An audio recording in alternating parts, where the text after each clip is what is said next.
Welcome to Speaking from the Purple Couch, where we explore the depths of human experience. We share stories, issues, and situations that will ignite understanding and empowerment. Subscribe and be part of the journey. Because empowerment begins with conversation.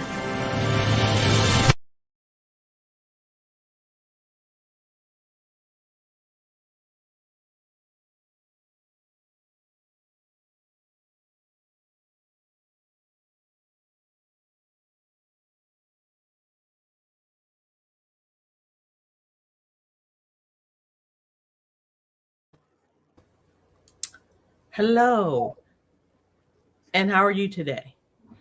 Good. How about yourself? I am great. I'm just checking one thing because it appears for some reason. Let me go here.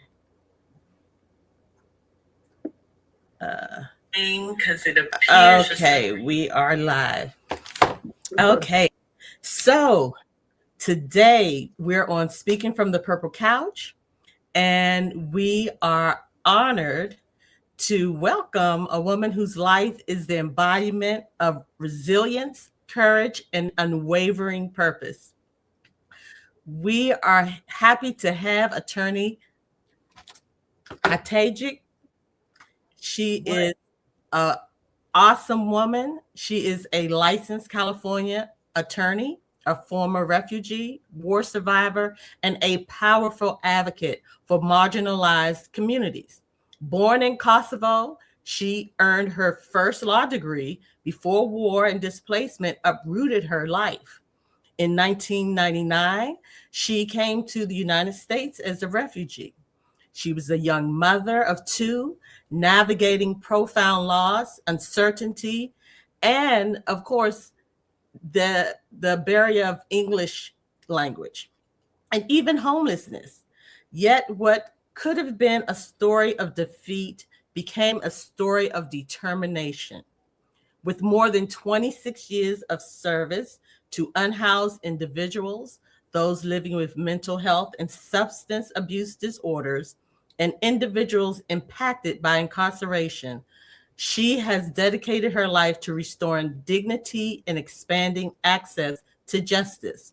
While working full-time, raising her family, and overcoming financial and language barriers, she earned her Juris Doctorate and built a legal career focused on Social Security disability advocacy. And we know that she has also contributed to national policy discussions at the White House, served in leadership roles across California, and now chairs the California State Advisory Council on Refugee Assistance and Services. Her message is clear and powerful. Your past does not define your future. Even the most painful chapters can become the foundation for meaningful change. Please join me in welcoming our guest. We are so happy to have you here. Thank you so much. And Wow. you were referred to us by Attorney Mitchell, and we were so happy to have her here. And she also was your professor. Exactly. So what we want to start with, can you tell us about your journey from a war survivor and refugee to attorney and national leader? I mean, what word defines your story and why? First, thank you so much, Cecilia, and to the viewers who are joining us this evening. And thank you for accommodating my schedule. I fast the Ramadan and it's evening, and there is much weight in your time there. So just so I can fast and eat, thank you very much. You are so welcome. Thank you for the honor and for the kind words. So I have been in this country 27 years, and certainly I have to be doing something to speak about 7 years, right? So thank you for the honor. And I thank Professor Mitchell who She's also one of the agents for, I'm just trying to fix my chair here, forgive me. One of the great agents that, one of the contributors who I'm here today and, speaking with passion and compassion. And if I can call overcoming, because life is overcoming journey by itself. We overcome things every day on a daily basis. Yes. I consider the life journey as one day at a time, if you will. So now going back to your question, I thank you for the privilege to chat with you directly here. I'm inspired what you do, and thank you for making a contribution via this channel, among other things that you do as well, Cecilia. What an honor to be here with you and share the stage tonight. Thank you. Thank you. So before I forget, I want to thank my family who are supporting. Some of them are tuned in tonight, and my husband and my son, and you name it, and my daughter and my sisters and so forth, and my brother who brought me in this country with another brother as well, and so many people. Gratitude of so many. Well, welcome. Thank you. So losing everything I had built in Kosovo was devastating, especially as a young mother. Before the war, I already had a law degree, as you pointed out, a degree which was completed during the occupation when our schools were shut down and we Kosovars studied in secret. We moved from proper university halls, big amphitheaters during the law university in Kosovo. We Kosovars studied in secret. We moved from proper places, universities, to unfinished houses with no windows, sitting on the bricks on a cold time, taking exams in a hidden location. So I'm just explaining briefly about the journey that not just mine, but many refugees and immigrants bring the luggage with them, if you will, a journey. So it's not like just starts in this country. Now, every day back home as a law student, we risked arrest or persecution simply for trying to learn in my own native language, Albanian. Fear was already part of our lives long before the official war began. And by the way, feel free to interrupt me, Cecilia. I get passionate about my. No, continue. Feel free. When the bombing started and paramilitary forces removed us from our home, everything collapsed at once. My husband and my family were among the first families forced in a plain field camp in famous Blaca, which is a place in the border of Macedonia and Kosovo. No shelter, no restrooms, barely any food that was brought to us by Red Cross and Albanian families. And freezing cold with raining without cover and no tents. And that was April 1st, around that time, which is very cold in Europe at that time, especially at that time when we experienced this notion, this torture. I was holding a 10-month-old baby son and my 3-year-old daughter, trying to keep them warm through nights that felt inhumane, while having armed forces from Macedonia in our faces facing us in case we are protesting. But we were in a play field, thousands and thousands of Kosovars, no place for restroom, even for basic needs at all. One moment is forever etched, sticked in my memory, when they loaded us into a train from Kosovo, from our land, then forced us off again in Macedonia border and told us, walk only on the train tracks because the fields were mine, allegedly. I had no idea if the fields were mine or not, but we were told by paramilitary. Wow. I was 27 years old, terrified to look right or left. But I remember I made myself a promise in that moment. And I said, I will survive one day and I will tell the story. So the something has to be internal, if you will, that shouldn't let us give up regardless what we confront in life. It was the only way I knew to keep moving myself to move forward, pretty much. Right. And that promise, frankly, carried me even the darkest moments. I learned that hope can survive even when everything else is taken care of from us.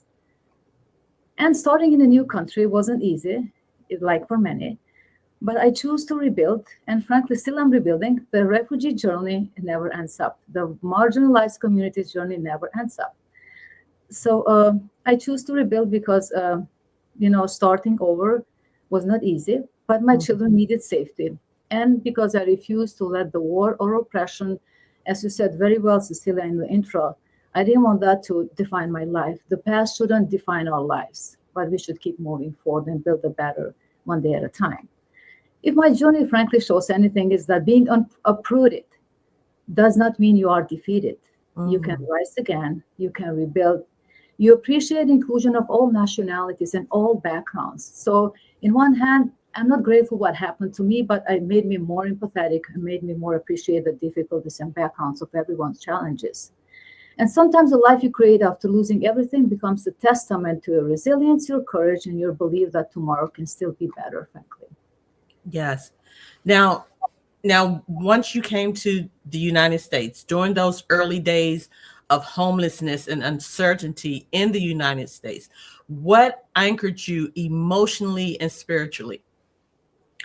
Great question. Thank you. So in these early days of homelessness, what I mean by homelessness is we lost the home back home. The house got burned by the paramilitary the same day, May 20th, I was told.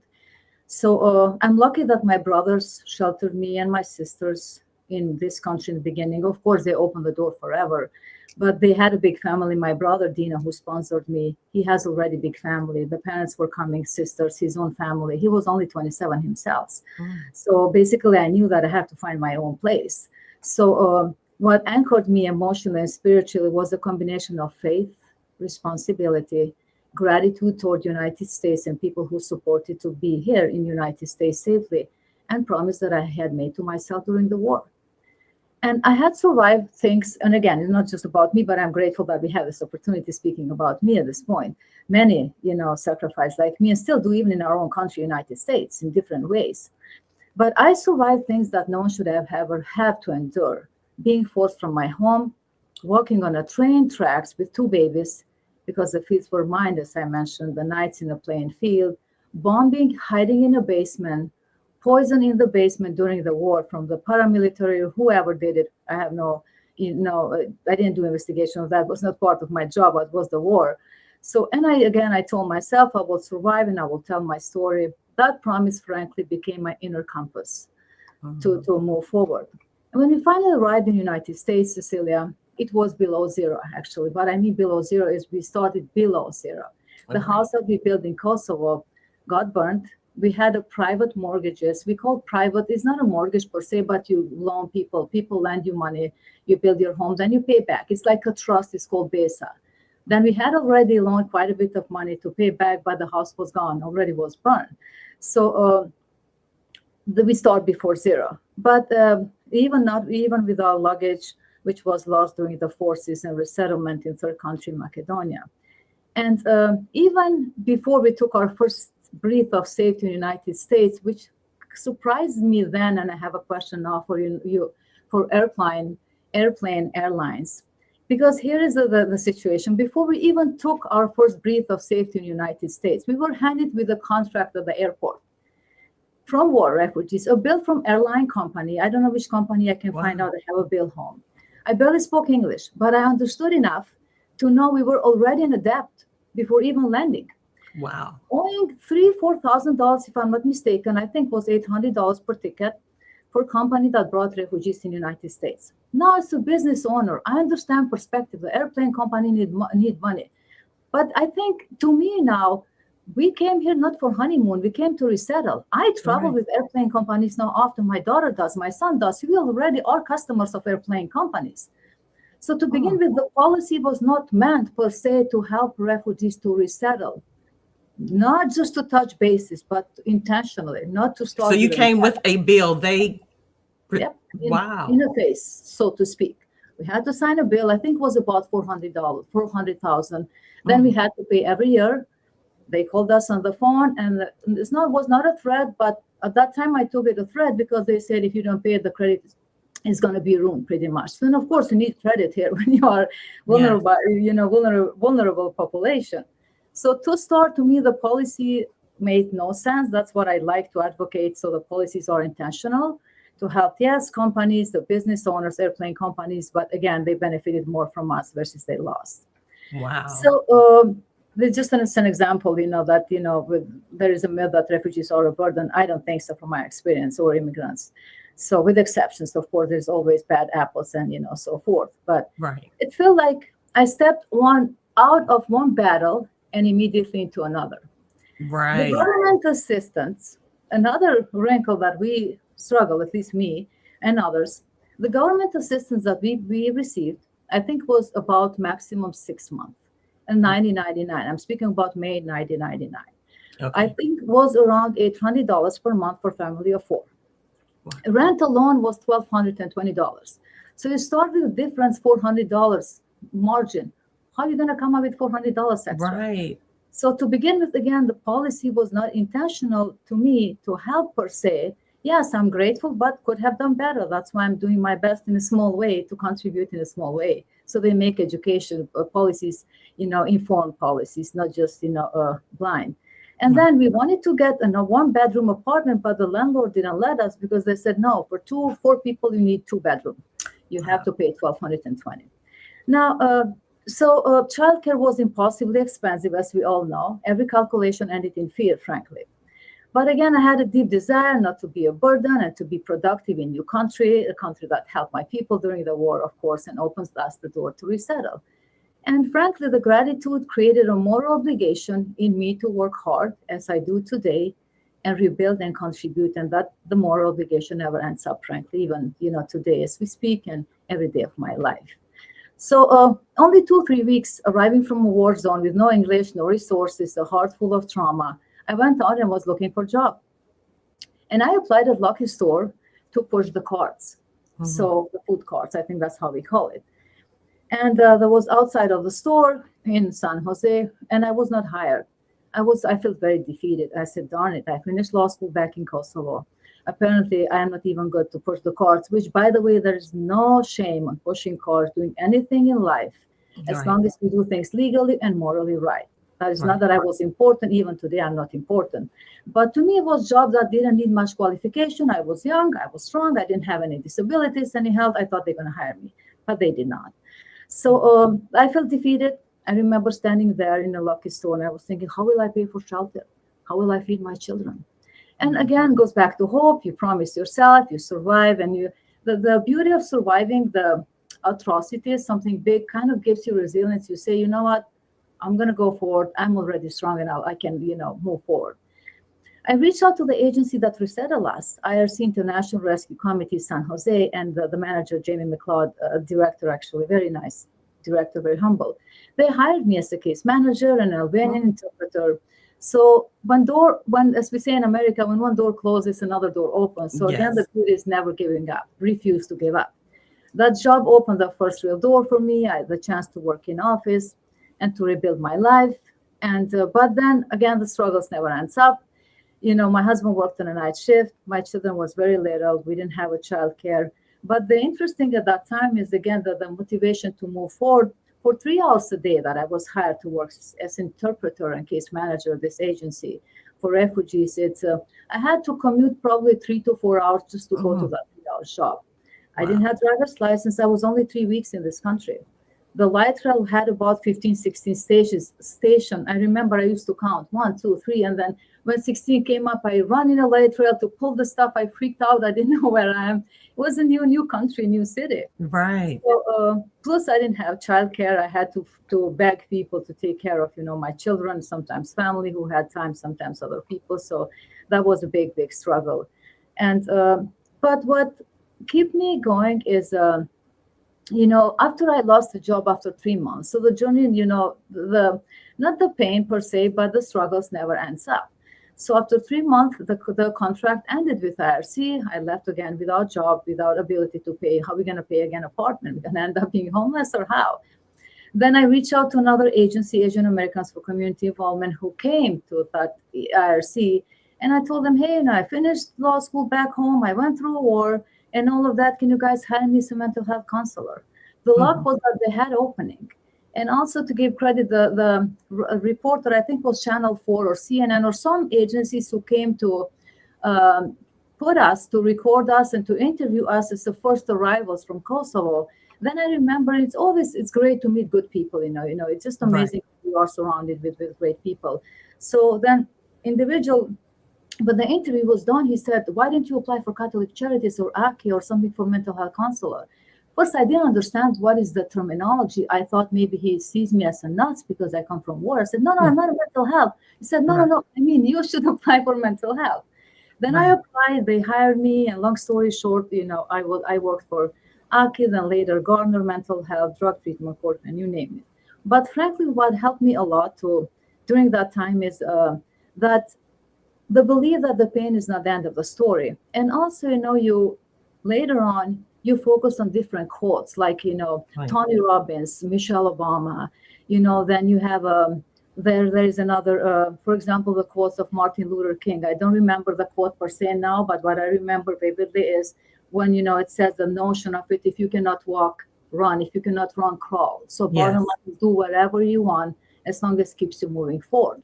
Right. So, and you don't need, to see the whole path. You just need enough hope to take to the next level, to the next step, and that's how you keep going. Definitely. But I didn't overdo it. I did ask Oh, you. no. Now, so basically, coming over here, you really weren't given knowledge of all the resources, connecting the dots. It was difficult to connect the dots of all the resources available to you that could have helped you, your transition over here a little smoother, basically. Absolutely, and a very good question. So not at that time to give credit. So the answer is no. And to give credit to our California and our county, I'm with Santa Clara County and City of San Jose. I'm very grateful that on a daily basis, we see big differences now because, it's a great group of providers, great group of people. And then from our lived experience we share, they create now better policies. But not at that time, to my knowledge, we didn't have resources like pathways, which I'm a big advocate for integrated services, because helps not only refugee to resettle, but again, helps that refugee to become productive sooner. So no, the answer to me, at least in my experience at that time, there was no integration of services. In fact, you have to, graciously enough, the IRC is a great agency, but the funding that these agencies get is very limited. Right. They only have few case managers. So at that time. Wow. So now working in mental health rehabilitation and drug treatment court, you witnessed the intersection of trauma, poverty, addiction, and incarceration. So what did that teach you about how systems impact human lives? Absolutely. Great question. Actually, this is one of my passions that I feel, the system can do more, while I'm grateful for the system. Working in mental health rehab in drug treatment court taught me that people don't fall through the cracks. In fact, they are pushed. My internship in public defender's office, the county jail, drug treatment court, and later my work as dual diagnosis mental health case manager under Catholic Charities of San Jose showed me the same truth over and over and over.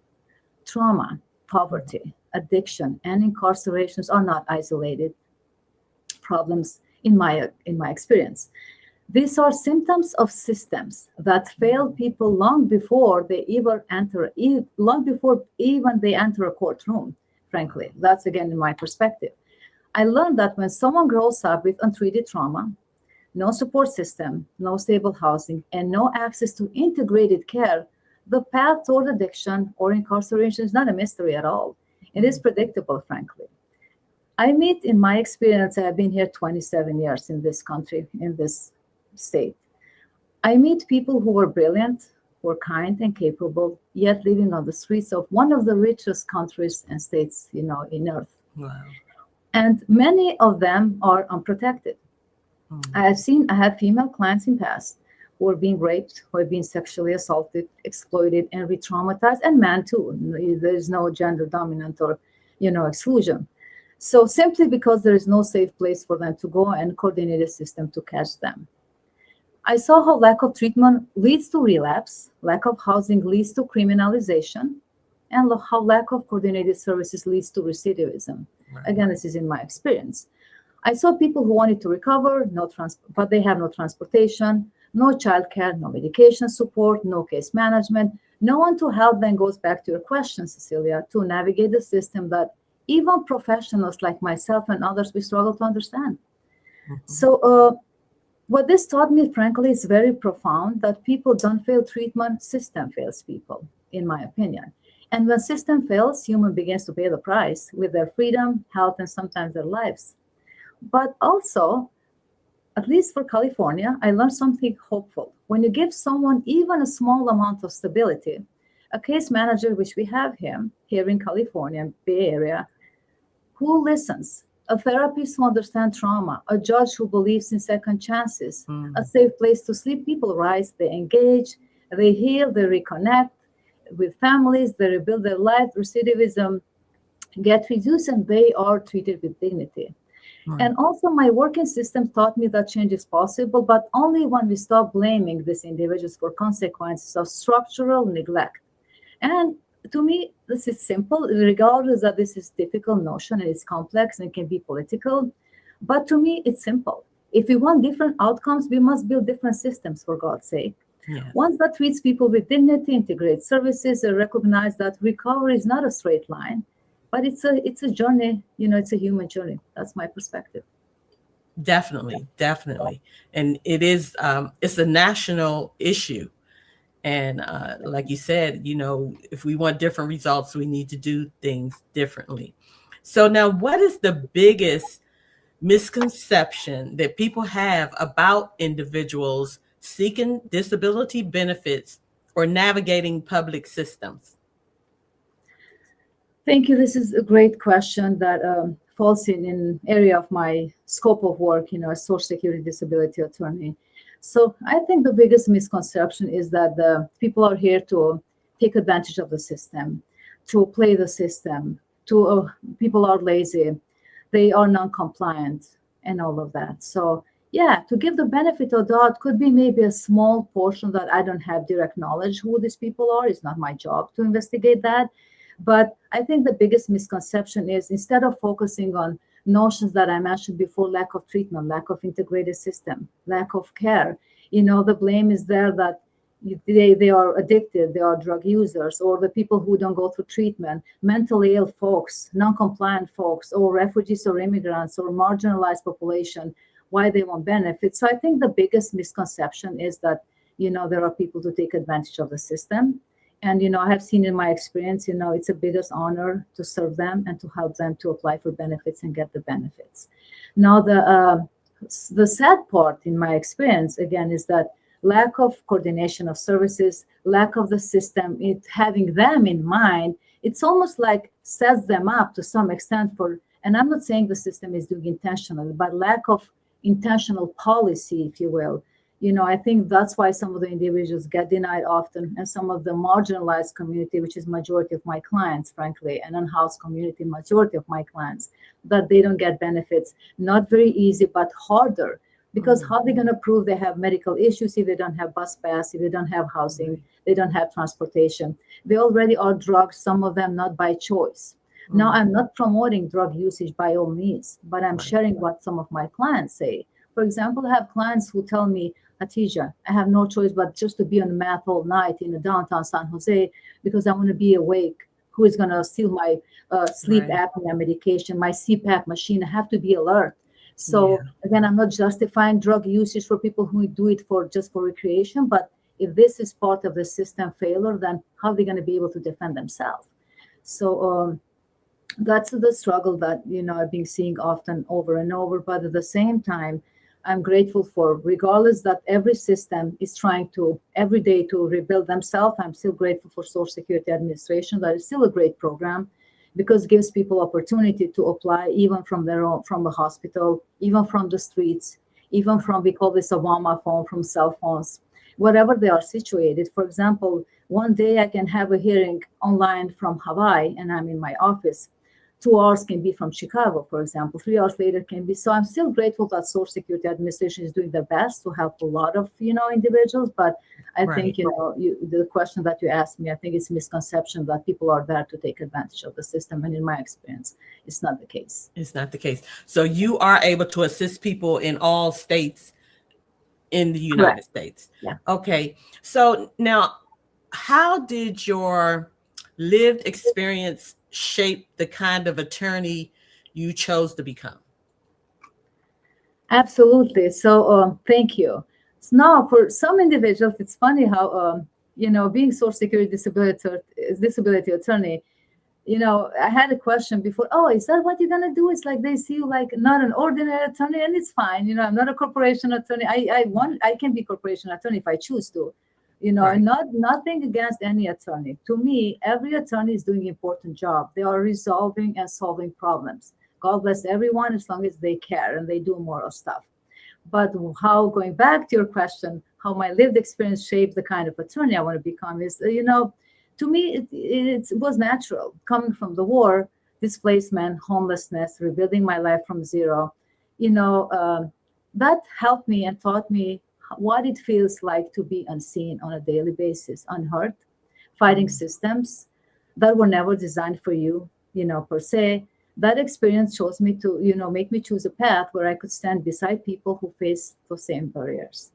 And frankly, even being an attorney today, in some cases, I'm still treated as a second-hand attorney, as I mentioned. I go to events, for example. Recently, I had an event, and an attorney said, "I don't mean this ordinary attorneys." I asked a question. I was thinking, oh, if I look for you, ordinary attorney, sorry if I don't look like extraordinary attorney. Wow. But I'm lucky. If me having 2 law degrees and lucky even and privileged for this conversation and for the viewers and so many people who helped me to be here today, morally and encouraged me. How about someone who doesn't have the luck that I had? Right. So that's what I feel, my job in small capacity, it's just to help to empower the vulnerable community, marginalized communities. And working in mental health and drug treatment court and public defender's office, the internship in jail and dual diagnosis. And all of that, as I mentioned, is that lack of resources helped me to understand that can shape person's entire trajectory.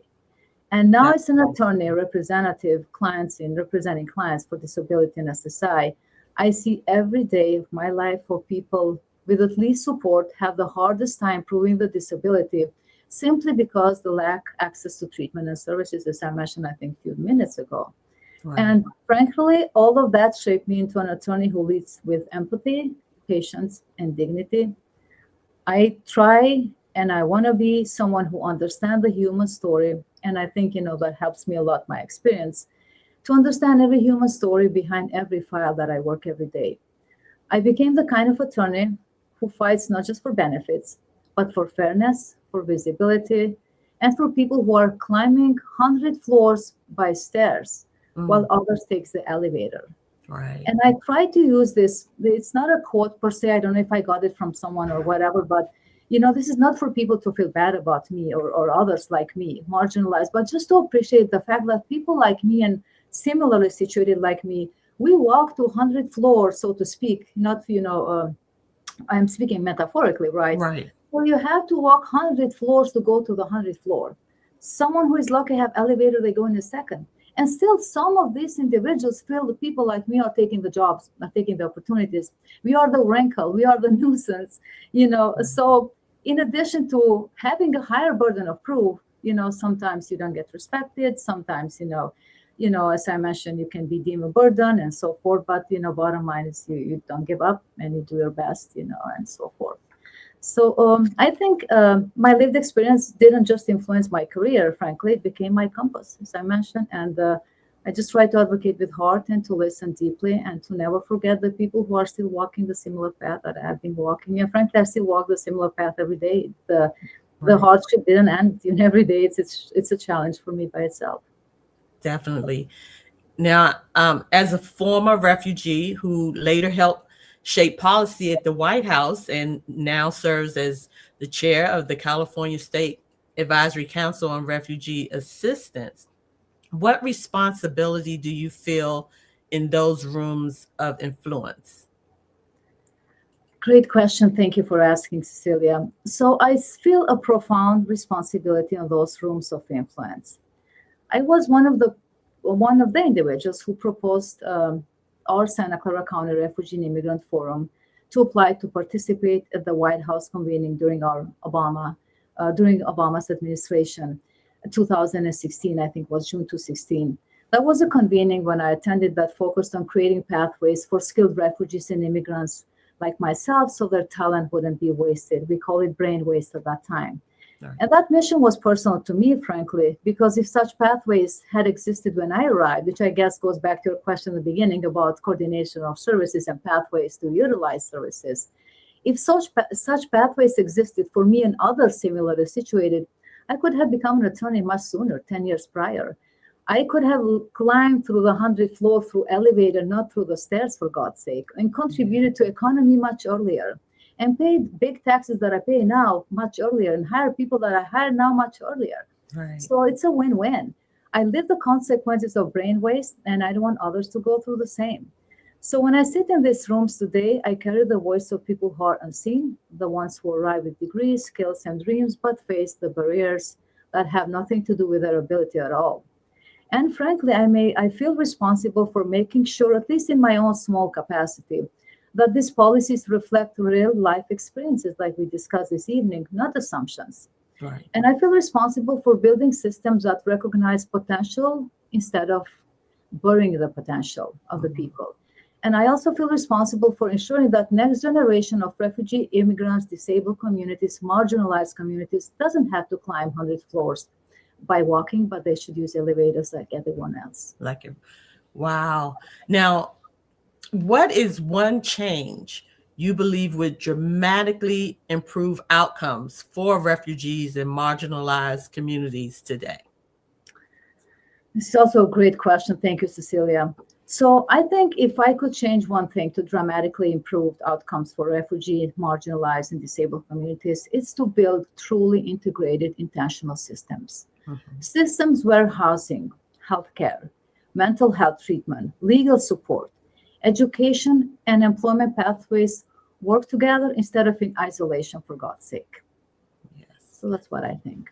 Yes, that is very important. And because that brings about a lot of disparity. And that's really, again, a national issue. I mean, there's so much disparity, not just with refugee immigrants, but also, like you said, the marginalized, the underserved.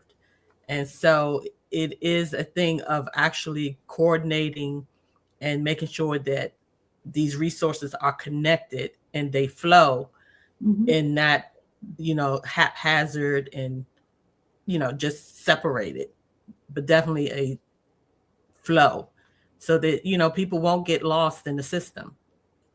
Absolutely. Now, experiencing a serious health scare with your child deepened your empathy for other parents.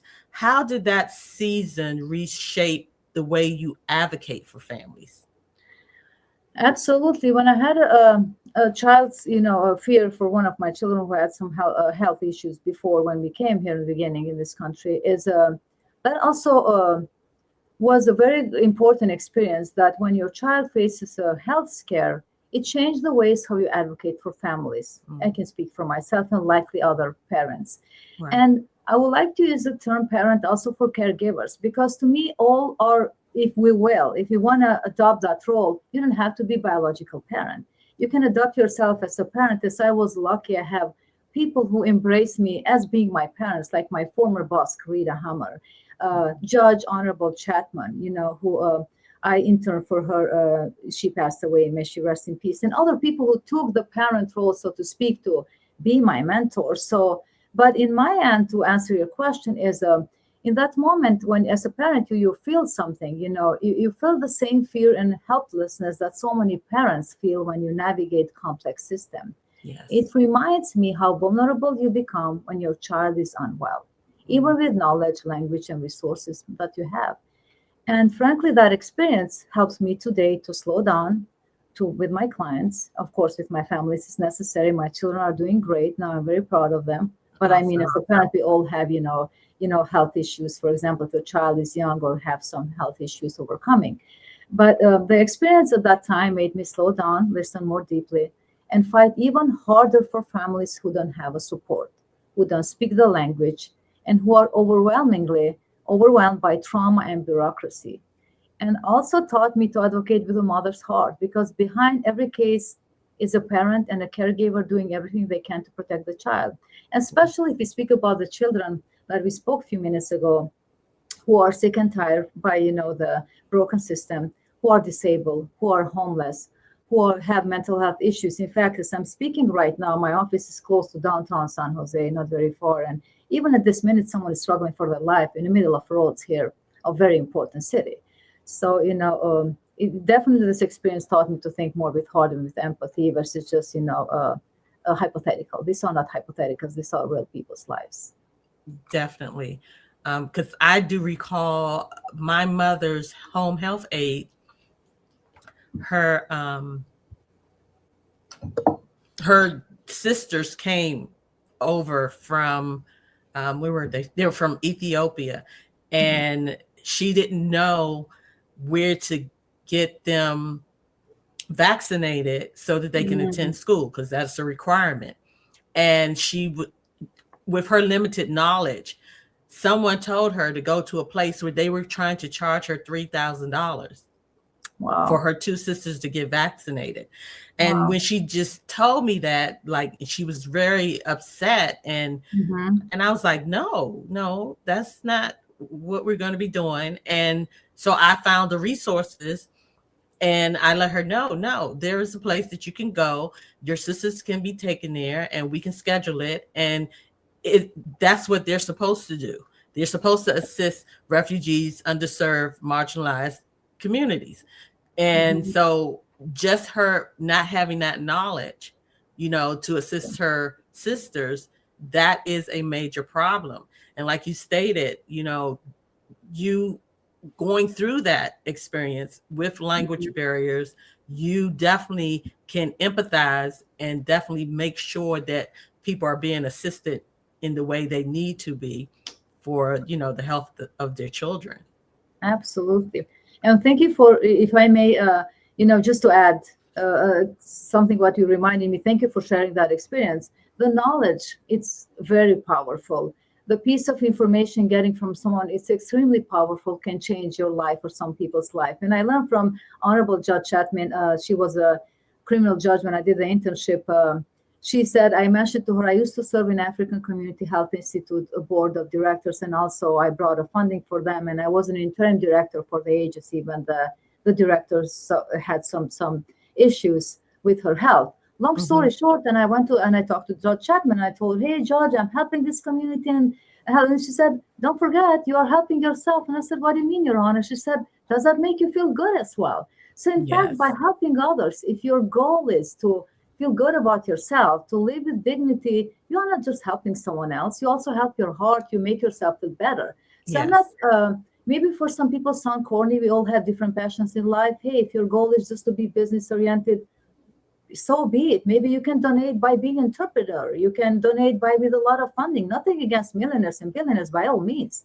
But I'm just speaking from my experience here, how piece of information receiving from someone and carrying it over, the notion that pay it forward helps you, but helps other people. But also the scare part of not having knowledge. I'm going to share a story, which I don't mind with your viewers, just to bring a perspective that the lack of knowledge can make us being presumed stupid sometimes, people like me, or you are presumed not smart till you are proven smart, so to speak. I remember I was going through law school, was an evening school, 4 years and a half, and I was working full time. And to survive, I didn't have money for food for dinner. I had sometimes to even walk in a law school in the middle of night because I was a young refugee. Long story short, I went to the grocery outlet, which is cheaper store, and I just grabbed the cheapest candy. I didn't read what is, cough drop or what, and frankly, I even didn't know the difference at that time. Right. I just need something to stay awake during my night classes, because every night law school, I had to record everything, professors. When I went home, I had to translate everything. I didn't have a smartphone at that time. I was exhausted by translating everything during the night, by hearing the voices from professors. Long story short, next day, it's a courtesy in my culture, and many cultures are very courtesy cultures.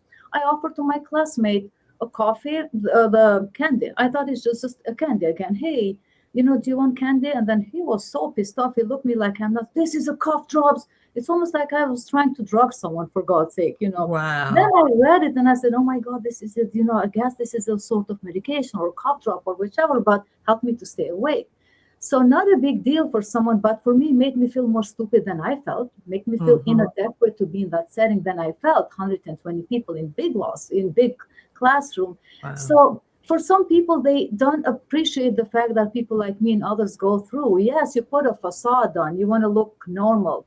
But as soon as maybe you speak, as soon as you don't have this courtesy like me with that coffee candy, that still I'm embarrassed to some extent today, it helps people. Obviously no one can go and tell refugees buy candy here and there. I'm not trying to be too selective or too picky, but just as an example that the life is so busy. You want to survive, you want to pay rent, you want to pay your bills, you want to fit with society, you want to learn as society. Then some tiny piece of information, if someone can help you out, fine. But other person, recipient on their end, shouldn't judge people like us and others immediately, like, oh, it's not a coffee candy. I'm thinking, okay, sorry, I didn't try to drug you, for God's sake. Right. Examples that can impact you. And then that's why even today, being an attorney, I'm grateful that I'm an attorney. I have my own office. I have, staff and all of that. Of course, you still want to be careful. I'm learning every day of my life. The best, advice that I learned from many professors, including Ann Mitchell and many others, that, how people make you feel for good, try to be kind to others. But I'm a student all of my life. Basically, I'm learning every day. I'm learning from this interview with you, tomorrow from other people. So I think also people like us, refugees and immigrants and marginalized, should be open to learning, and should be open to understand that people may misunderstand me, Right. And it's okay as long as, it's not violent or intentionally rude and all of that. Right, definitely. Now, if you could sit across from the version of yourself who arrived in America in 1999, overwhelmed but determined, what would you tell her? Wow, good question. You send me back to my 1999. Thank you. Knowing now, what I would tell her is, hold on, Hatice, the cold you feel now is not the end of your story. You are walking through ashes. That's how I felt at that time. But you are carrying a future brighter than anything you can imagine. And I would tell her that every fear, every tear, every night that I stayed awake or she stays awake for her children will one day become her strength. And the woman that will become, the mother, the advocate, the attorney, the leader, is already growing inside her. So I would tell her not to give up. That is beautiful. Now, for someone watching who feels stuck, whether because of trauma, poverty, language barriers, or systematic obstacles, what is the first step they can take towards reclaiming their power? Great question also. The first step toward reclaiming your power is simply refusing to give up, especially when life pushes you to the edge, as did many times with me and I'm sure others as well. I learned that the moments when you feel stuck, humiliated, or pressed against the wall are often the moments that right before growth comes. So in simple terms is, don't give up exactly when you feel you're ready to give up. Trust me, and I promise to you, happens to me many times, then exactly then the growth happens. But you just don't give up, refuse to give up. When I came to law school, exhausted from full-time work in this country, raising small children, learning English, and studying at night, as I mentioned, with recorded cassettes, I face people, as I said, who make me feel like piece of, pardon my language, crap. Forgive me if this is improper, for the channel here. One time, thank you. The people that made me feel I didn't belong. A professor one time dismissed me harshly when I asked him a question during the break time. Not every professor, but he happened to be. He's dead. I don't know if should I say may he rest in peace or not. Still, may he rest in peace. I forgive him. But I will never forget what he did to me. I approached, it was 100 and something people in a classroom. And during the break time, 15 minutes, I went and I said, Professor, I'm embarrassed to speak in class. And I was exhausted, 2 children and having candy for dinner, all of that, and working full time. It's not professor's job, but at least he can be kind, for God's sake. He can tell I cannot speak English well. Right. I said, Professor, Mantel, what is mens rea? Can you just tell me? That was a Latin term. I'm afraid and embarrassed to ask in front of the classroom. And then instead of saying, politely, no, go in a class or, come in the next session because you can meet professors privately in a school, of course, setting. And he said, go back and sit in your place. I'm not your therapist. I was thinking, oh my God. So, and I had classmates who mocked me, as I mentioned, for offering a simple cough drop when I was just trying to stay awake after days of no sleep. These moments hurt me deeply and I wanted to quit many times. But the beauty of not giving up is the next day, life or God or a higher power sent me a different message, different professor who tutored me for free, Juris Doctorate. Another who made me feel safe to speak in class, Professor Ann Mitchell. When I got A plus, the best grade in a class anonymously, they didn't know who I am. There was not a mercy grade, but based on knowledge. Those acts of kindness reminded me that for every person who tries to break your spirit, there is someone else who would help you rise. Please don't forget that. So my message to anyone who feels stuck is be ready for negativity. It will come, but be more ready for the hope and for good people and kindness. And listen to motivational voices, free videos. Now it's easy. How many times I listened to Tony Robbins, Michelle Obama, Les Brown, and many others over and over and over. And it's almost like make fun in my family, not make fun, but they joke with me. And then Oprah and others. Okay, Mom, what's your powerful quote? You have to find a hope in many ways you can, and it's free. And through it all, be grateful, even in the hardest moments. Yes. Gratitude will keep your heart open, and remember that you benefit from others, and benefit comes with burden as well. So and another quote that I use a lot, it's not, I don't remember the quote per se, but the meaning, and I think was Les Brown, this YouTubes that I learned, but the content stayed with me. Stay in a line for your haircut. Your turn will come. Yes. And that's how I tell my son and my daughter and everyone. And same with me. I stayed a long line for my haircut, I have to admit. But my time came and I did my haircut, and then I'm here today. So simple, don't give up. Don't give up. Now, what I'm going to do is put that is the way that people can contact you. And anyone that's listening, just know that she can assist you no matter what state you are in the United States of America. So this is how you can contact her and get her services. Or she can direct you to someone, if there's something else that she doesn't particularly specialize in. I'm sure that she also can refer you. Now, I want to thank you from the depth of my heart. This has been a great interview. You have shared and inspired on so many levels. Is there any last word that you would like to say to those listening? Yep. First of all, thank you so much from the depth of my heart as well, Cecilia, for the honor to share this evening with you and your platform. And thank you for all you do. Just a clarification, as an attorney, I always intend and I want to be morally and legally right as much as knowledge that I have. So yes, if people want to connect with me about Social Security disability, I'm California licensed attorney only in California. Okay. However, if I can help remotely, I am allowed to help remotely, even in people in different states. Or alternatively, I'm a member of NOSCR, which is National Organization for Representatives who do Social Security disability, and I'll be more than happy to guide you or point you in the right directions only for Social Security disability if you are outside of California. But for people in California, again, I'll be happy to connect them with other colleagues. But definitely I do Social Security disability benefits day in and day out.